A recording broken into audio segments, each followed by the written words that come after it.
Good morning. Kollam stories morning updates.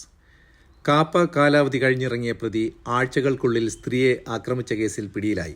കിഴക്കേ Kallada, Kundara, Viyyur police സ്റ്റേഷനുകളിൽ പോലീസിനെ ആക്രമിച്ചതടക്കം ഒട്ടേറെ കേസുകളിൽ പ്രതിയായ പടപ്പക്കര ലൈബി ഭവനത്തിൽ ആന്റണി ദാസിനെയാണ് കുണ്ടറ പോലീസ് പിടികൂടിയത്. പടപ്പക്കരയിൽ ഒറ്റയ്ക്ക് താമസിച്ചിരുന്ന സ്ത്രീയെയാണ് പ്രതി കഴിഞ്ഞ 5-ന് ആക്രമിച്ചത്. ഇവർ ഫോൺ ചെയ്ത് അറിയിച്ചതോടെ എത്തിയ പോലീസിന് പിടികൊടുക്കാതെ പ്രതി രക്ഷപ്പെട്ടിരുന്നു.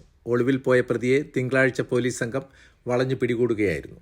സപ്ലൈകോയുടെ സുവർണ ജൂബിലിയുടെ ഭാഗമായി ചവറ, കരുനാഗപ്പള്ളി, കുന്നത്തൂർ നിയോജക മണ്ഡലങ്ങളിൽ 19 മുതൽ 21 വരെ സഞ്ചരിക്കുന്ന മാവേലി സ്റ്റോറുകൾ പ്രവർത്തിക്കും.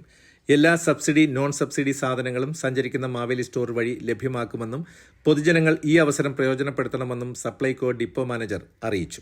കന്റോൺമെന്റ് സെക്ഷനിലെ Vayalil Thoppu, Polayathode complex, market, Kappalandimukku, Sharadamadom, Karbala, SN women's എന്നിവിടങ്ങളിലും കടപ്പാക്കട സെക്ഷനിലെ കാവനാട് ക്ഷേത്രം, രണ്ടാംകുറ്റി FCI ഗോഡൌൺ എന്നിവിടങ്ങളിലും പള്ളിമുക്ക് സെക്ഷനിലെ തട്ടാമല ജ്ഞാനോദയം ട്രാൻസ്ഫോമർ പരിധിയിൽ രാവിലെ 9 മുതൽ 5 മണിവരെ വൈദ്യുതി മുടങ്ങും. ഇന്നത്തെ സ്വർണ്ണവില ഗ്രാമിന് 11,455 രൂപ, പവന് 91,640 രൂപ.